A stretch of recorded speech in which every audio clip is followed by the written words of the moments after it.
What is consciousness?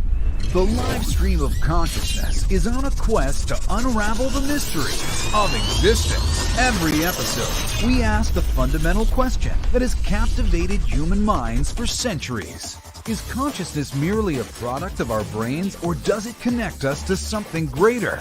Explore the very fabric of our thoughts. Don't miss a moment. Expand your awareness and tap into the boundless potential that resides within you. Welcome to the live stream of consciousness.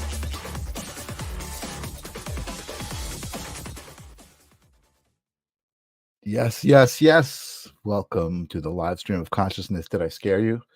5 minutes late. I have never been 5 minutes late before. I am in the middle of an emergency. Do you see me sweating over here? Yeah, I just had an emergency from work that I had to deal with. It just happened to happen right at 8:59, so I had to deal with it. But yes, we are here. It is Thursday. It is the live stream of consciousness. Of course, Ninja Kitty is out there. I'm sure Tim is out there somewhere, and we are just swimming in liveness at the moment, right? It's the moment. So I'm trying to make this more palpable to the audio audience and keep the voice going and explaining what's going on. And the live stream of consciousness poses the question, what is consciousness, to a different individual each week, from psychic mediums and astrological, metaphysical practitioners to baseball players and comedians and actors. And tonight I have an audio engineer. So we're delving into something new. And I am going to hope that I'm going to pronounce this right as I welcome from Workstations, Matt EINSIDLER. Did I pronounce that one right, Matt? It's pretty close. We're just going to put a longer I on the on the I and go EINSIDLER. And that's EINSIDLER. You got me with that one. I wouldn't have thought that, but excellent. I was curious the whole time. Every time I had to type it, I was like, how am I going to deal with pronouncing this? It's probably got some history of transferring between languages and cultures where it doesn't quite make sense from any one particular language. Right, I got you. All right, well, welcome Matt EINSIDLER to the live stream of consciousness. We met through my girlfriend Janice, who does a broadcast also called Unique Peace, and you were a guest on her show, and I think you were a guest on her show because she was a guest on your show. So it's like this podcast relationship. This platform is so amazing. Having conversations like this is awesome, and I can't wait to talk about what you do because it's directly related. You have a great studio, it looks like, that you do this from, and I want to talk about that too. But I invited you to the live stream of consciousness to put you through my grill, and that is the question I pose. I don't know if you heard me doing the intro, but I pose this question to lots of different people to just add to the answer and grow it, because every answer is correct. Every answer is coming from a different perspective, which is, part of the collective, but that's part of my answer. So I'm going to ask you what your thoughts are, and Ninja Kitty's out there saying, welcome, Matt. And that I did a little typing to her in the chat to try and multitask with my whatever consciousness I can bear. I love it. So what is consciousness, Matt? What do you think is your definition of consciousness? Yeah, it's it's funny. As I was listening to the intro, I realized that I do much more, consuming of other people's opinions about what it is, and I do really like thinking of it myself in a definite sense. Like I pondered the possibilities often, and I sort of like remain open, and as people claim to look for evidence or argue theories this way or that way, right. and I probably know more about which famous physicists, communicators think which way or the other, or have opinions about each other's opinion, and I do so much of this listening, but I try to it's not that I don't have my own opinion, but I'm so suspicious of my own biases that I try to like saturate myself with people who seemingly know more than me to try and kind of to counter that. Okay. Well, that's a lot of words, but I'm not letting you get out of it. I still want to know what you well, think. to be fair, that's the preamble. I I do think I think that maybe there's a sort of multi-layered explanation to consciousness in Sure. that maybe one of the virtues of it is being able to create others, that capacity, and Love that. maybe you can be an entity that's conscious inside someone else's consciousness. Maybe that's possible. And that's the kind of thing that I can't point to any one scientific theory that will say that, but and I just sort of that's just sort of like a hunch on a hunch where maybe it's some sort of fractal pattern of replicating thought patterns. I love that. I don't know what you'd call that, but I know exactly what you're calling it. I often refer to the fractal nature of being. You know what I mean? okay, yeah. That's what I would call it. I mean, if you look at a fractal and they show in a science book, the way they represent fractals are these shells and flowers and these patterns, that are organic but repeating, right? So yeah, I mean, maybe it's in a sense the an idea to have other ideas is a sort of self-replicating process that can generate consciousness if it's performing properly, right? I love that. Yeah. If I have an idea for if I'm some sort of creator being and I have an idea for a landscape that I can create either outside myself or I can maybe interact with it, who knows, but I can create a sort of law of existence. Maybe it would be like the idea to have new ideas so that it can kind of grow on its own and not need constant maintenance and care. And I love that.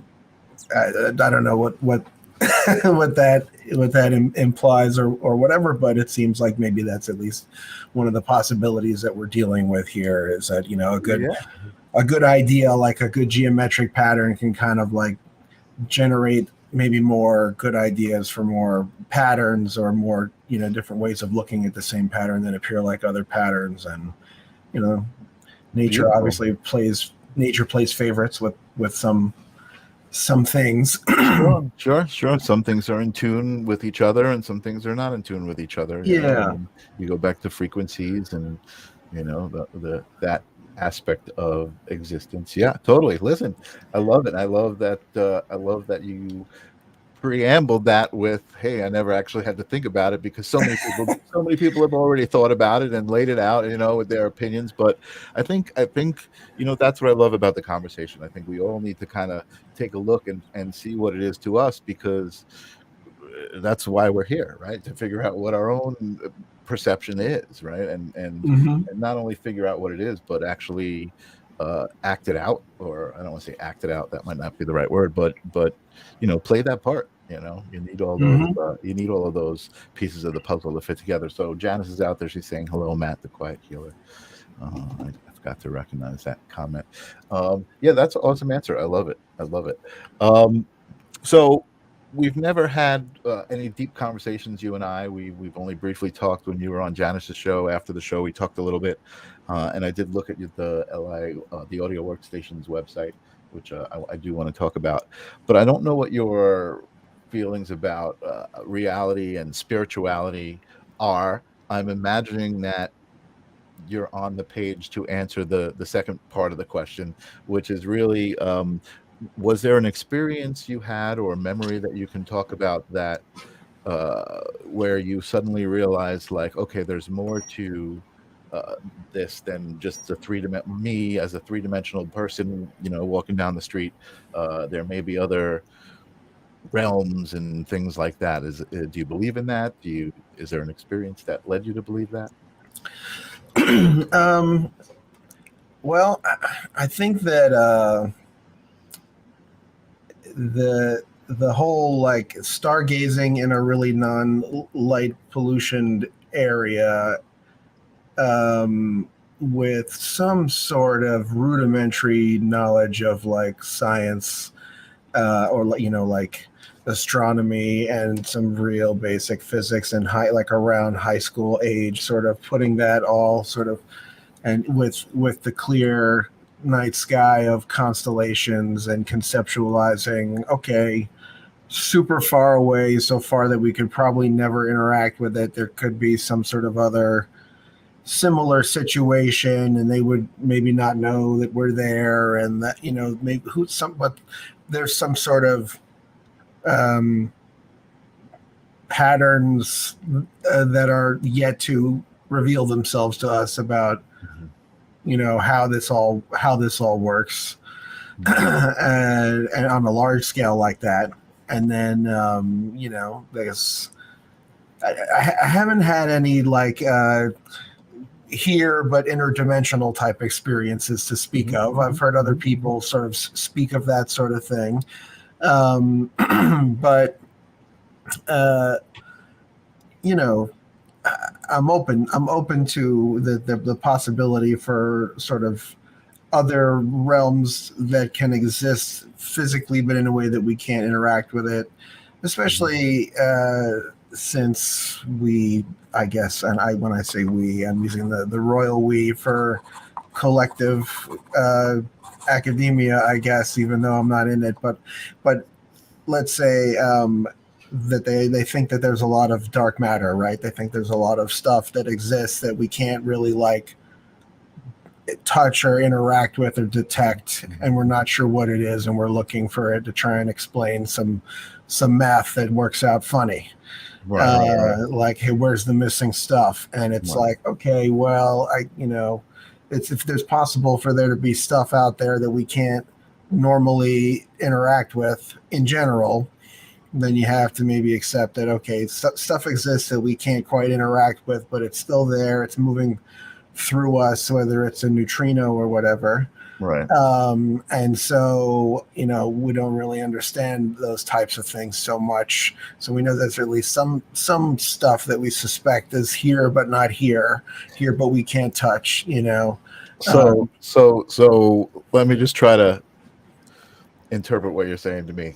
You believe in the possibility of other dimensions. Yeah, I can't attest to any personal experiences with them, but I'm intellectually open to it. Yeah. Gotcha. Okay. Well, I mean, again, I love, it's probably part of what you do. And I want to talk about all of the podcasting stuff is, you're a communicator. So you definitely, I'm loving the words that you're throwing out there. You're throwing a lot of words and things out there, but I feel like there's a point like more direct underneath. So I'm just trying to like dig it out, and also kind of fill the show with the content that I like. Sure. Yeah, I'm searching for the best words in real time with you, so we'll find something. It's all good.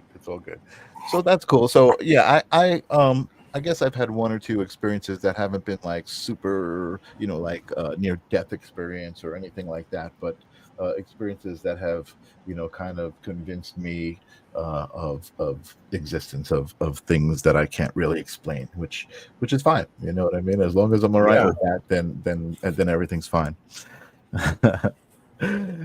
So yeah, admitting that we can't explain everything is a good first step to having things to try and learn, right? If we say that we can explain everything, then there's no fun and there's nothing to do and there's no reason to like try and learn more things because we know everything. So keeping that space open, not needing to have a perfect explanation for everything. You can have a best explanation for something, and be able to maintain a space in your mind where it could be supplanted by a better explanation at some future time should you obtain more data or hear something more reasonable. Yeah, I love that. Thank you for that soundbite. That was a good one. Well, as an audio engineer, sometimes it's my job to create sound bites, but I'm yeah. not always the one behind the mic. Sometimes I'm just the one behind the mouse and keyboard and the fader or whatever. Well, so let's move our conversation out of my realm and into yours. Sometimes that question is a good step into it, depending on who I'm talking to. If it's a psychic medium, obviously it becomes Yeah. a good Well, step into that conversation.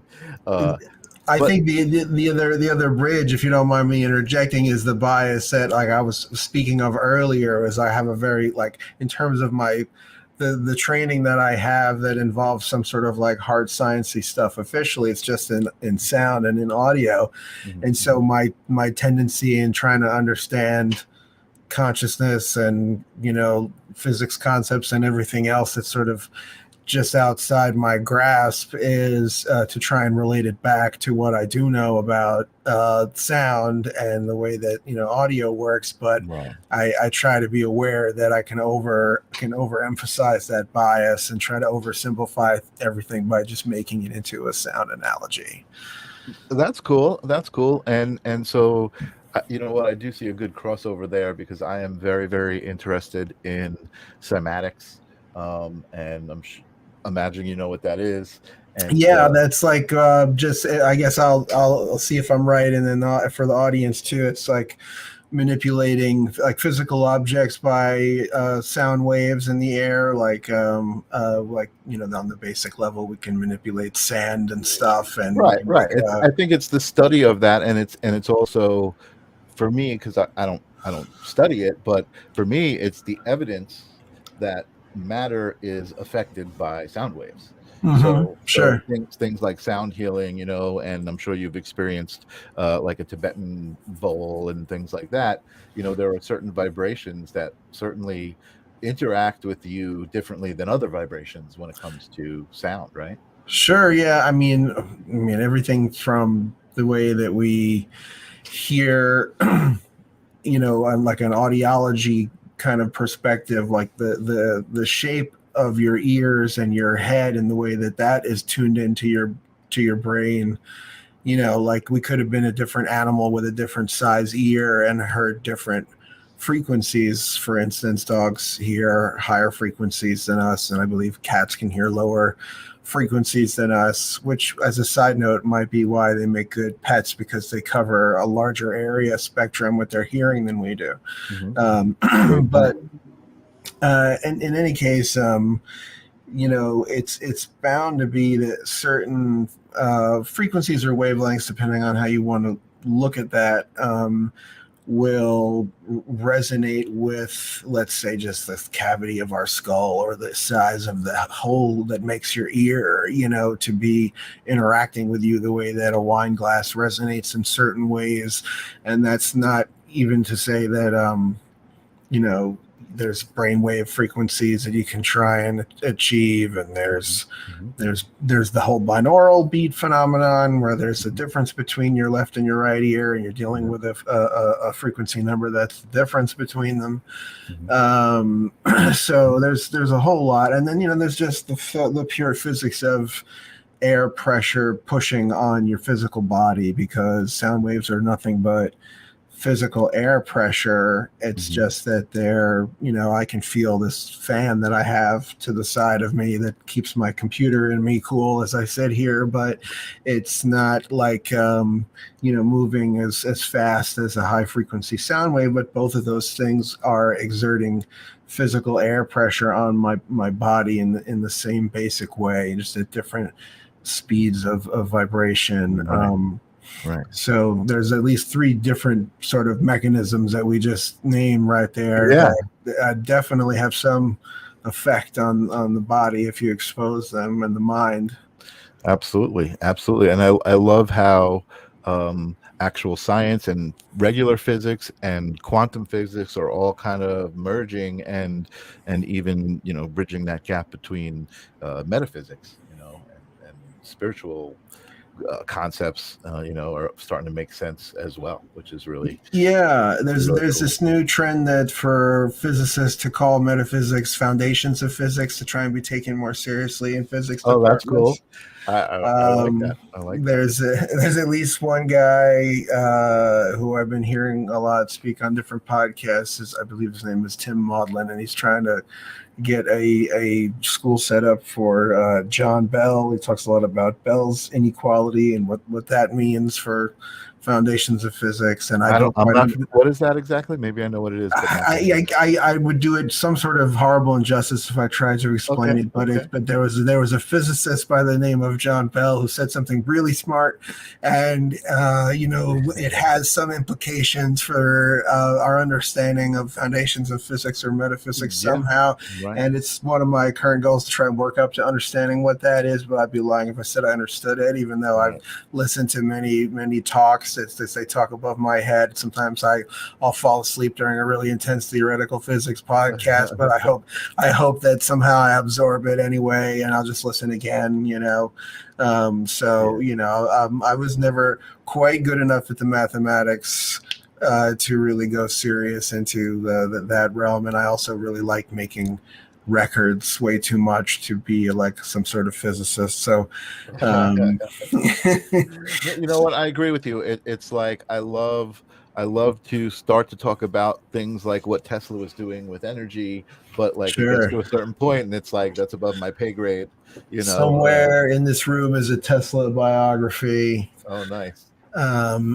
He's a fascinating historical figure, and he's a fascinating figure in the history of electricity and the whole everything weird sort of envelopment of like physics kind of enveloped electrical experimental stuff, but it's still some areas where I think that it became difficult to do large scale electrical experiments without disrupting power grids that were established. Right. And I think that if the type of experiments that a guy like Tesla was trying to do wouldn't really fly when you have the chance of knocking out the power of local areas and stuff. So I think that whether or not it was some sort of weird conspiracy, I don't think we don't do those kinds of really big electrical experiments, but I think there's some labs in some places. Well, I was going to say, if there's stuff in the middle of the desert, if he didn't live on Long Island, yeah, and interrupt his neighborhood's power every night. I've actually been down to what is it called, Windmere or something? I don't know. The Wardenclyffe, that's it. Yes, I'm proud that I pulled that one out of my brain without looking it up. But yeah, I've been there as well. There was some sort of a couple of years ago. It was actually 2019. I remember it was just the summer of 2019, early summer 2019, I believe. And there was some sort of event there, and they had like a really kind of small scale wireless electric tower, and they powered a wheelchair from like 10 feet away. Oh, wow.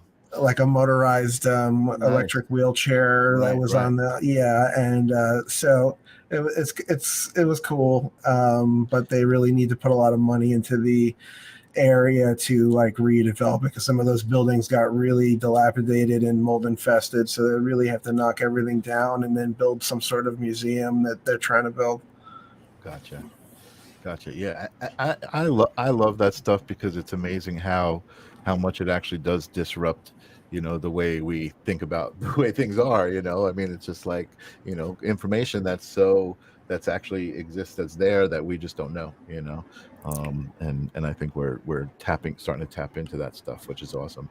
Yeah, there was, I don't know if it ever got replicated or held up, but I've seen at least a couple times on television some experiments where they try to link people with magnetic fields in terms of their ability to communicate some sort of basic thought, like whether or not a light is flashing at a certain time. If there was some Canadian professor somewhere, I believe, that put like an underground setup where there was like two people and they were like on two different rooms, but the only thing that connected them was the magnetic field, and one person was shown a light that flashed on and off at particular times, but the other person had to try and make a report while just closing their eyes and trying to guess sense when we've got electrical activity right? Up here, we know that much. We don't really understand the complexity of it 100%, but the fact that we understand that it's electrical activity, and we also understand that electricity and magnetism have this strong relationship, it makes me guess that maybe you can get a thought to go down a magnetic field if you try hard enough in the right way. I don't know. And what is that? Or maybe we exist in one big thought field. Right. And if you go down that sort of pathway of, okay, if you accept that you could send a thought across a magnetic field, then you start to consider the size of different magnetic fields and how big one could be that you're inside of, or you could just be receiving thoughts from somewhere else if possible. And you're not sure how far to stretch that mechanism, cerebrally. So, I don't know. Maybe there's just a particular. I love having this conversation with you, because it's like you're talking about spirituality from a total technical point of view. It's so awesome, and that is great, because it actually leads me into cooler conversations that I like to have about AI and things like Neuralink and actually, for me, I know a lot of people who are afraid of that kind of stuff, and understandably so. It's not like I don't understand those fears. However, for me, if I think about my own spirituality and my beliefs about energy, I feel like it's an evolutionary step for humans to almost kind of, if we talk about, a lot of my spiritual friends talk about source, right? When you die, it's just energy shift. Now you're kind of you're vibrating at a different frequency, and you merge with source or whatever. I feel like that whole thing of Neuralink is actually taking our thoughts and our essence and converting it to electrical impulses to now kind of be back in that dark matter almost, existence that's not physical anymore, but still has energy transfer, whether it's magnetic, what are the magnetic properties of dark matter? We don't even know, right? How would we even measure? I wouldn't know how to begin answering that, other than we know that it has gravity. That's the main thing that we know about it, I think. Okay. I think that's the only, which is one of the only things we don't actually understand. Yeah, that's actually, or it's our current understanding of gravity that leads us to believe that it exists, and that it interacts with or has a gravitational property that other matter sort of clumps around it. But maybe they'll change their physics mind in 10 years about that. Well, you know what? I think that's another cool thing, is like right now, physics and science have no choice but to be malleable. You know what I mean? With all of the things that are being discovered and explored, I feel. Oh, and that's how it should be. Otherwise, it's scientism and not science, right?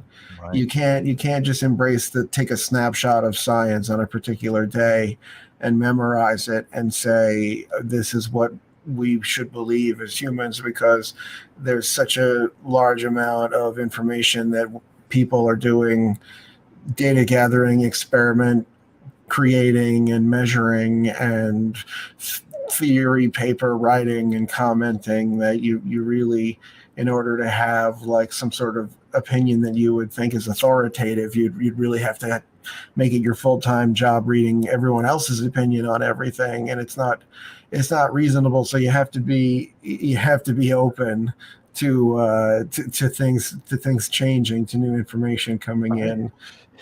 Man, Matt, I had no idea you were so much fun to talk to. I hope that my audience is keeping up with us, because I feel like we just ran around to the deep end. We didn't even go in the pool. We just ran around to the deep end and just jumped right in. Well, listen, man, when you open up a conversation by what is consciousness, you're asking for it, buddy. You're asking. You know what? I certainly got what I was asking for.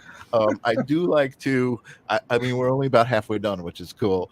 I do like to kind of give the stage to my guests and talk about what they do, and how they got there. And I guess, it's going to be pretty apparent, your interest in the scientific aspect of the technical workings of things and trying to understand things. I'm imagining that's kind of tied to what you do and how you look at what you do. You did say, I make a lot of records, and that's what I would rather do than be swimming in this deep end of this pool all the time. Although it is fun just to swim in the deep end of the pool all the time. I agree. I wouldn't want to just talk about this stuff incessantly. You know what I mean? I only do it once a week for an hour, and that's certainly enough for me.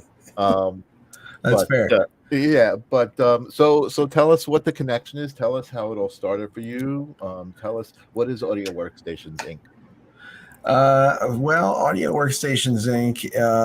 Is something that began as a studio that was for freelance engineers by freelance engineers. It was a sort of a co-working space, and is still a co-working space for music production. And we began with two small but stock studios. And even though this is a virtual background, this is actually our Studio A. It's just a picture I took of our cool. Studio A. But someone else is working in there right now, so this is my way of being there without being there. That's awesome. But we have two music production studios, and we wanted to sort of solve a problem that we saw as recording engineers, and that was the gap between what like a bedroom or a basement studio looks like and what a professional studio looks like, and the cost differential between those two things being so wide, and there really not being something reasonable in the middle that was located in a commercial space that didn't sort of suffer from the problems that come with just doing something at home, right? If you have any kind of family or neighbors or a dog or something, then there's going to be some impediments to having a sound studio, and a lot of those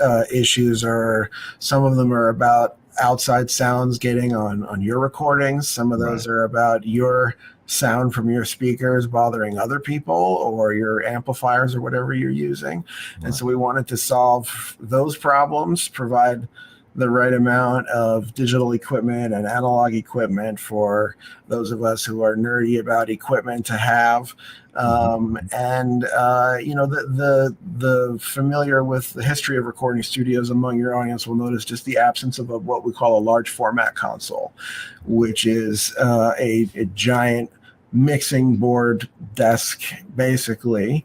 That I believe, is that like a Neve? That's called a Neve, right? So a Neve is a particular brand that is very well known and famous. There's also another brand called SSL. There's API. There's like 3 to 5 major brands that people would go after. But essentially, the reason for those boards, there's multiplicity in the amount of things that you're going to be recording that would necessitate one of those. So if you need to record 16, 24, 48 individual microphones at once, then that can still be a reasonable thing to do when you're setting up a studio. That's going to be something that you're needing to do all the time. But the reality of most modern recording is going to be 16 and under microphones that you have set up at once for the average recording project.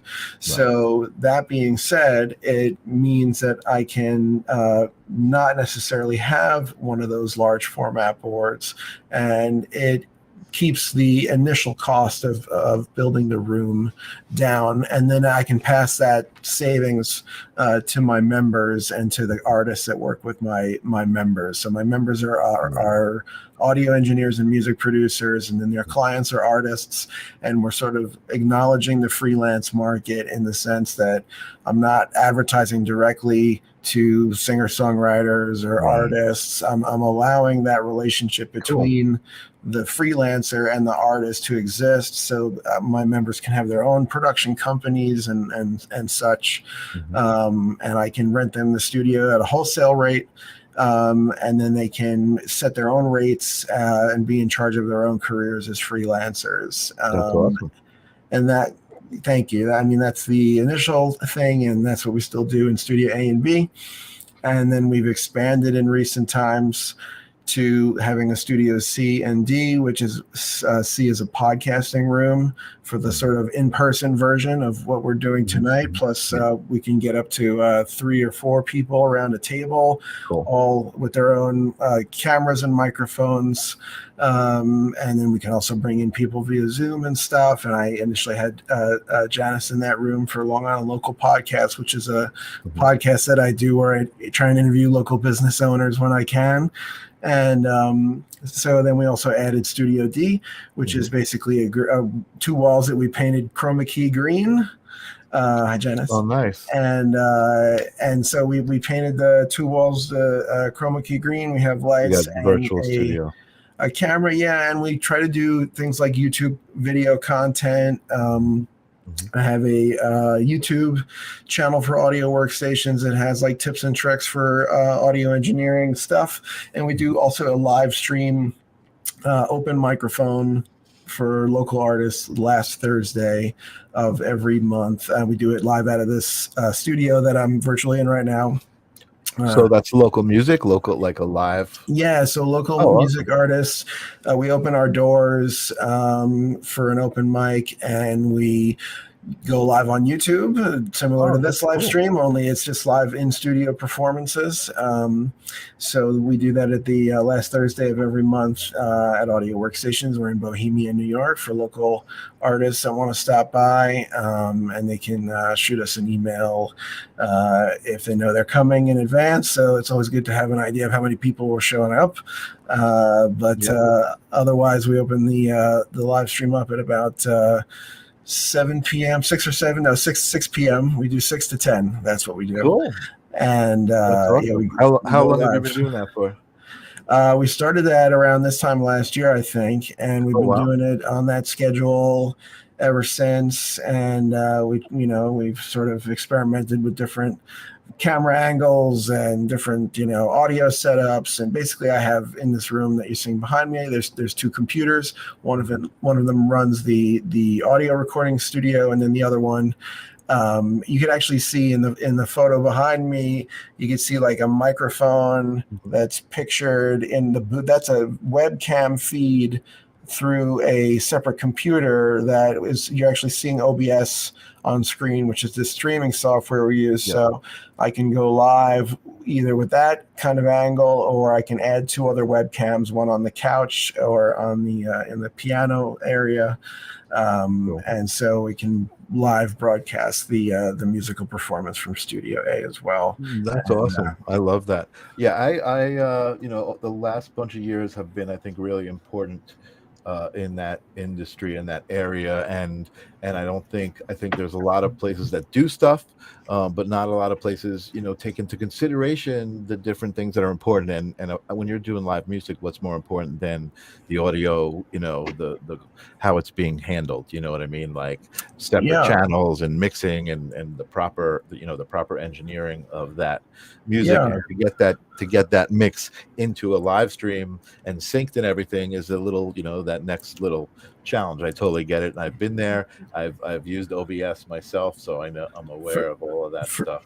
For any audio nerds in the audience, I'm using a external word clock to help sync the 2 computers, which is a digital clocking source that distributes the time code to both computers, so that the audio feed from the recording computer and the webcam feed are synced up in terms of the. So let me ask you a question, and I'm probably going to age myself. Is that still called SMPTE? So for video, for like normal video projects, SMPTE is still the time code. But what I'm doing in this case is really just a way to make sure that whatever sampling rate has been chosen is adhered to very strictly from an external source on both audio devices, so that there's no chance of like my video feed going slightly out of sync with my audio mix. So, if let's say the frames drop out or something,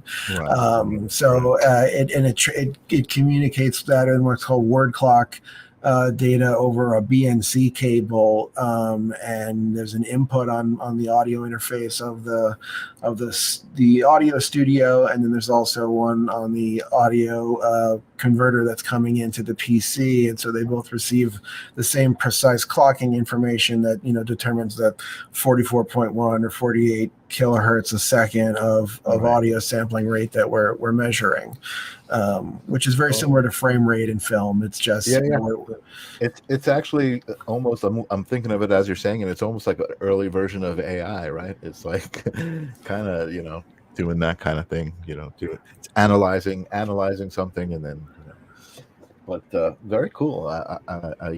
I am impressed by your audio prowess. Just listening to you speak, I can tell you really know what you're talking about and know what you're doing. And it sounds like AudioWorks has been successful. So you started with just 2 music record, like it was straight music, and was that do you have like a sound stage, or it's just really recording? So it's funny you say that. Right now it's just recording, but I actually I have an area that's a sort of a lobby right now. At one point, it was sort of a teaching area because I also teach audio, so I was using it as a classroom. But I've been doing more of the teaching in the online form. I'm putting together an online audio curriculum that's cool. Launched recently. It's still a work in progress, but the first 4 months of content are currently available. But in any case, the lobby area is going to be now sort of available for a change in purpose. So what I'm hoping to do is put a small stage area and an interview set in our lobby area, so we can sort of expand on 2 different areas of our business. One is the art angle, right? We have some in our throughout our walls outside these studios, we have some art hanging on the walls, and I'd like to do more art shows there where we hang local art, and also are able to put like sculpture on a small stage. But we also want to expand the interview aspect. There's obviously different levels of interview production that you can get into, and the podcast room that we currently have is more of like a radio style room, right, where you have like a broadcast mic in front of you and you wear headphones, generally speaking. But what I'm looking to put out there in the lobby is more of like a television sit down interview with lapel mics on a fancier chair, and then a little 2-person interview set, and at that point, the facility that we have will be not only capable of music production, radio style podcast production and live streaming, and video YouTube production, and also now the television interview thing. So other than doing sitcoms and sound, like not like a film level sound stage, like a sound stage studio, right. Yeah, but on the level of being able to provide a professional looking sit down TV interview, that is something that I'm working on right now as a complement to what we currently have. That sounds wonderful. Sounds just like my kind of place. I love hanging out. Yes, well, I have to get you there in person. Cool. And you said you're in Bohemia? Yeah, we're in Bohemia. Not too far. I'm in Patchogue, so I'll definitely. Okay, yeah, short trip down the road. You got to come visit and see what I'm talking about. Cool, very cool. And so, are you producing content yourself? You said you do a podcast. I mean, other than renting out the rooms and helping facilitate this to other people. And by the way, before I ask you about you, I love that idea, and I saw it happening a couple of years ago with with the Sola spas, right? So, salons, the places were doing like it was one big warehouse, but they were cutting it into rooms for different hair salon people and nail salons to just all Sure. freelance out of their their own space. Kind of, it's a little different of a model, but I love the model that you're talking about where you have members, and Yeah. so there's probably a couple of people who are producers and have their own production companies, but call your space their home. As far as doing That's their the work. idea. That's the Yeah. idea. There's a certain amount that you can accomplish in a home type environment, and then there's a certain amount that hi everyone. And there's a certain amount that you're going to want to sort of escape the home environment and have something a little bit more professional on a few different levels. I mean, one of the key problems that I guess I forgot to touch on before was I talked about the sound challenges of having a home studio, but for those of us who are trying to really freelance as audio engineers and music producers, and not just, let's say, record our own pet projects, but provide the service to others, you want to be able to, let's say, meet a new client and immediately have somewhere to interact with them professionally. And it's not necessarily in your best interest to have that place be your home.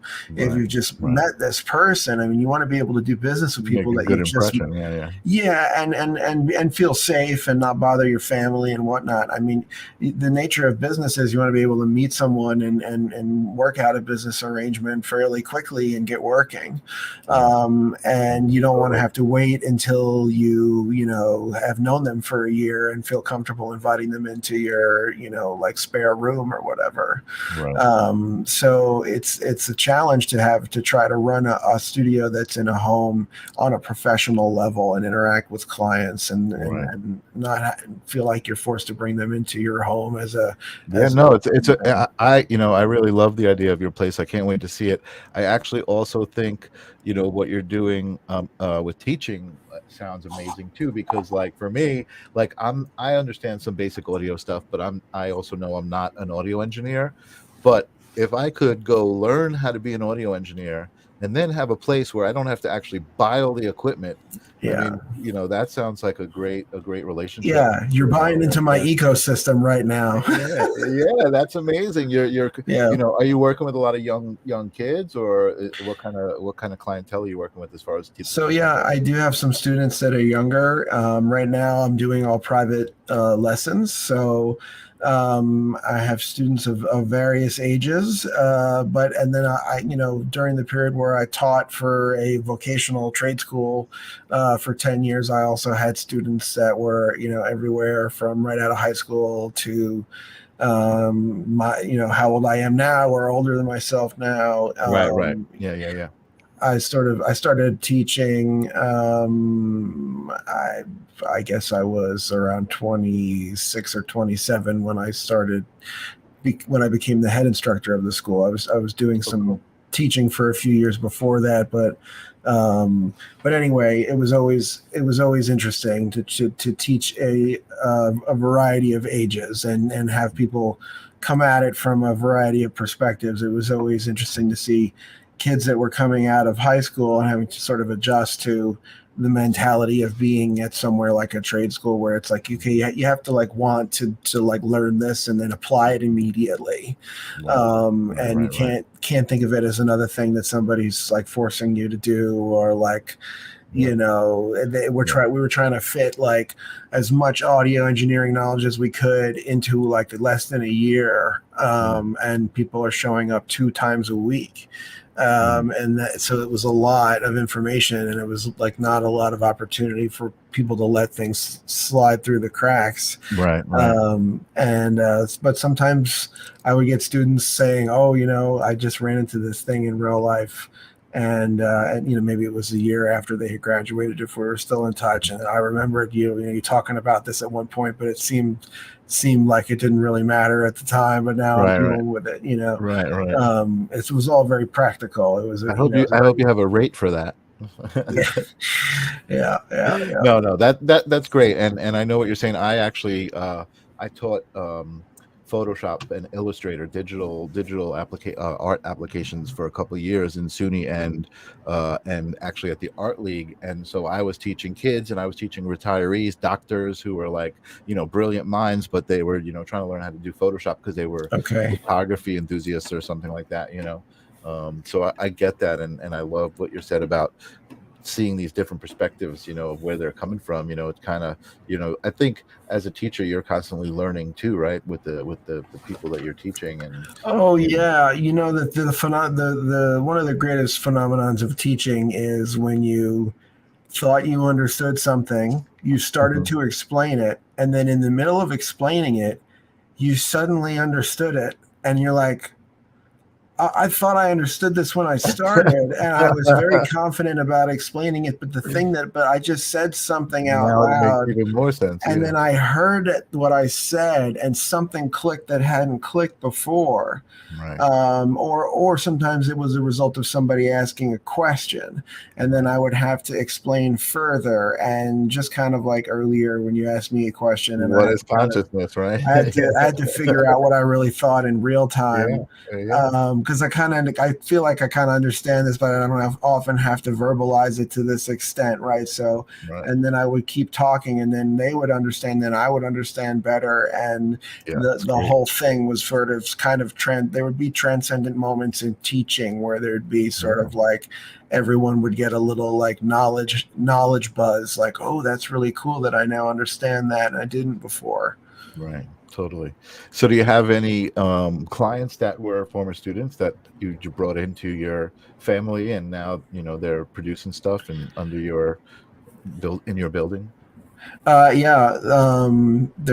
been a couple of members over the past however much since we opened up at the end of 2016. So over the years, there's been former student members, former student clients. There's everyone kind of comes to study audio engineering and then learns that there's different specialties within it, and sometimes they settle on one specialty or the other.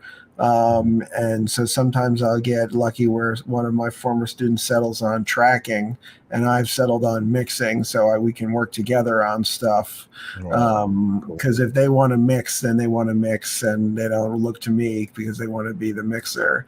And I still record stuff, but if we're being honest, my favorite part of it is working with the sound sort of alone. I'm familiar with all the protocols of interacting with people in a session in real time and making a recording happen. But to be honest, it's a little bit more stressful and procedural than creative. There are some creativities in tracking, no doubt, not to take away from the fact that you can be creative with tracking, but sometimes it's more procedural. Sometimes it's more just social and procedural and not screwing it up.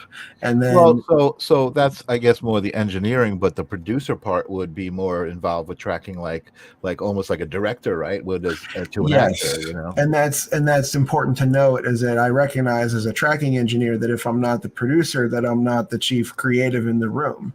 But there are times when people are seeking more of my input on a producer or co-producer, consulting producer, I like to say, where sometimes I'm asked a producer like question and my opinion is taken seriously, but it's not every question throughout the project. So I would consider myself a consulting producer. I'm there when you want to consult.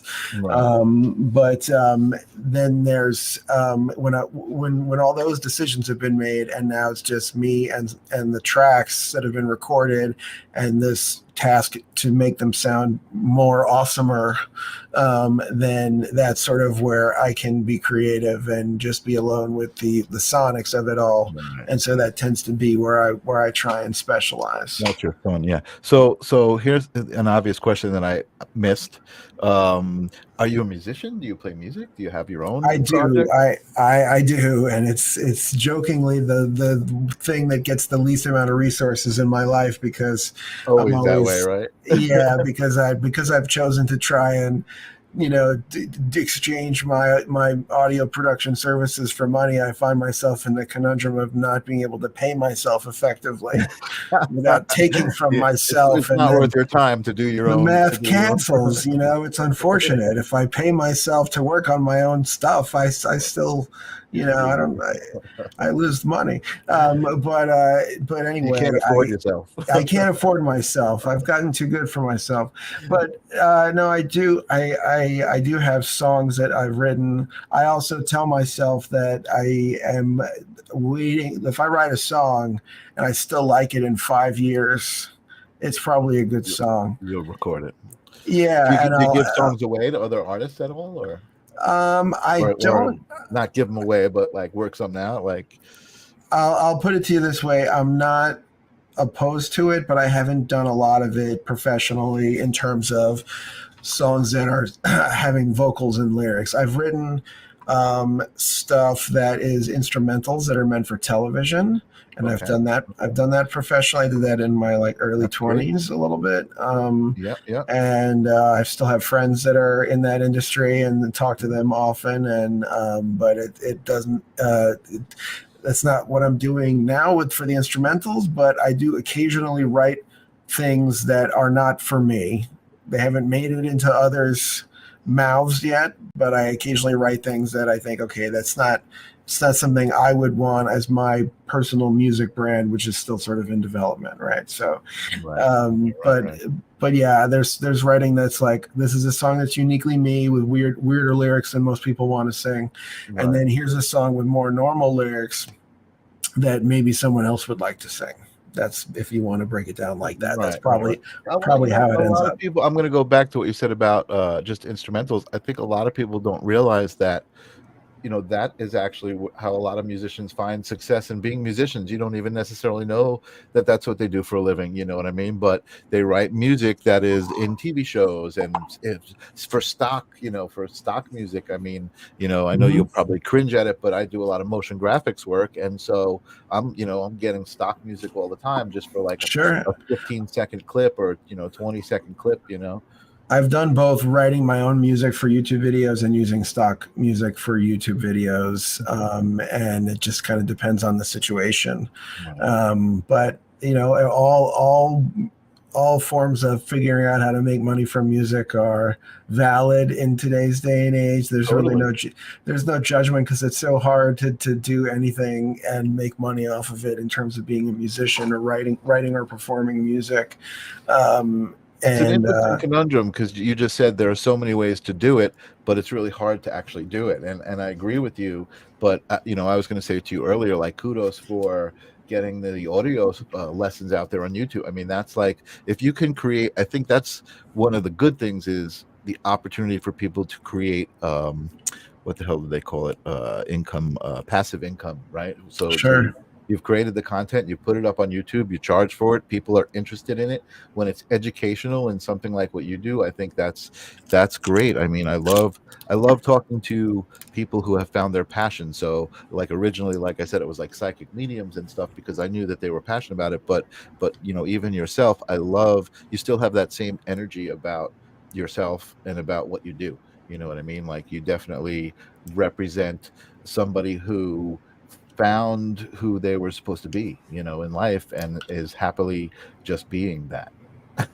Yeah, on a good day, I'm happily being on a good day, right? On a good day. It was sort of, I don't know, it was sort of inescapable. I got really into music and records specifically from like my early teens, and a certain amount of headphone experiences, connecting with specific pieces of music, the idea of fixing something permanent. It's sort of like a music sculpture or something, and making it as perfect as it can be, and then releasing it. I mean, live music is sort of one thing, and it's great, but it's not meant to be sort of this like ultimate version of like a studio recording is sort of meant to be the ultimate version of the song that you can create, that you want people to listen to over and over again.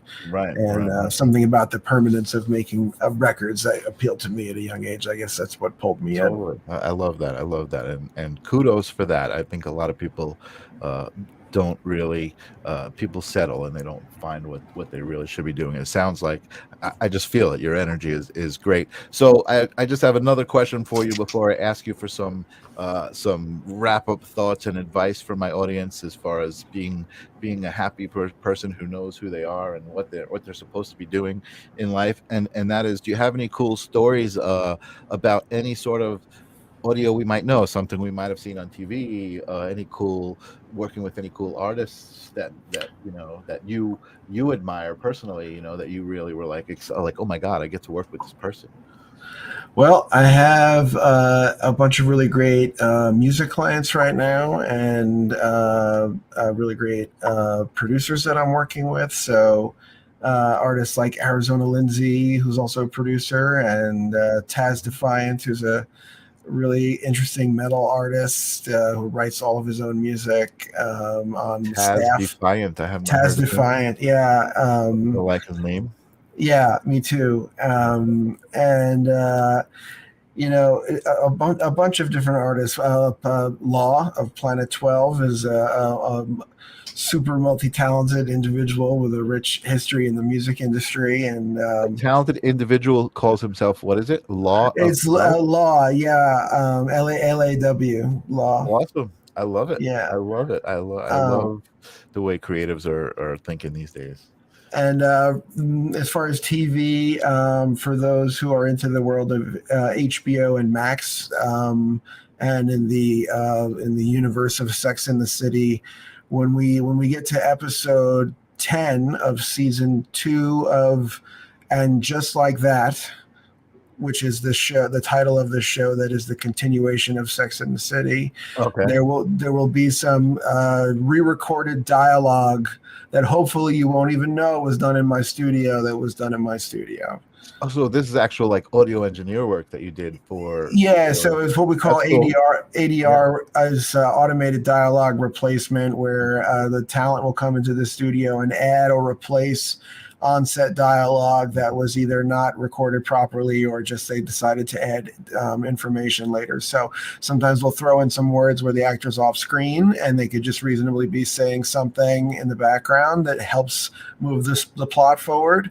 Or Right. Nice. in this case, I believe there'll be some scenes that were in a public sort of area where there's background was not noise good, right? And so we re-recorded some dialogue where the background noise prevented the main microphones from picking up the original dialogue. What are the chances that on my show that's I'm glad that Ninja Kitty is into it. So that's awesome. She's gonna see that. She might ask you for a time code, and when I'm not giving away any specifics about the episode because I wouldn't do that to HBO, but those in general terms, that's what ADR is. That's great. I love that. No, and I love that. I mean, I'm really actually, I think this was a fun episode to kind of talk about what you do, because we don't usually talk about stuff that people experience every day but don't even realize they experience it, right? It's behind the scenes. I always tell people how important audio is when you're doing video, and that's why I have a microphone like this to at least sound more decent than just my onboard mic, although I don't have good mic technique because I often go this way. Well, it's tough for these live things. If I was going to have proper mic technique, I would have been here the whole time, all the time. Hey guys, I'm talking into my microphone and this sounds good, right? Awesome. Matt, you are so awesome to talk to. I can't wait to talk to you a little bit off air. But I would love if you had any kind of parting words that you feel are appropriate to my show. Tricky. We talked about such heavy stuff. I feel the need to be, sort of profound, but profound is good. I like that. No, it's gonna come out cheesy. I'm just gonna be like, tune into the right frequency, everyone. But no, everyone. I like that. What's wrong with that? I think that's catch the right vibrations, audience. That's the best I got. You got my best stuff earlier. You know what? I think that those are both great, and it really is as simple as that, right? So I'm gonna say with that, I actually I'm working on a guest for next week because my guest canceled. So that's going to be a surprise. All right. But if we all just tune into the right frequency, I'm sure it's going to be all right. And I will see everybody next week on the live stream of consciousness. Thanks for being with me, Matt. I appreciate it. Thanks, everyone. Thank you. Peace out. What is consciousness? The live stream of consciousness is on a quest to unravel the mysteries of existence. Every episode, we ask the fundamental question that has captivated human minds for centuries. Is consciousness merely a product of our brains, or does it connect us to something greater? Explore the very fabric of our thoughts. Don't miss a moment. Expand your awareness and tap into the boundless potential that resides within you. Welcome